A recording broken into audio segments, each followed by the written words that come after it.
Seperti inilah suasana pembagian dana bantuan langsung tunai yang dilaksanakan oleh pemerintah Desa Ciampea, Kecamatan Ciampea, Kabupaten Bogor kepada keluarga penerima manfaat.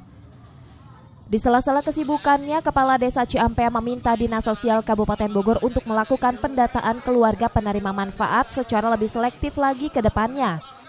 Permintaan tersebut disampaikan oleh Kepala Desa Ciampea lantaran hingga saat ini masih banyak warga tidak mampu di Desa Ciampea yang belum mendapatkan dana bantuan langsung. Untuk ke depan saya mohon untuk tim sosnya supaya betul-betul selektif.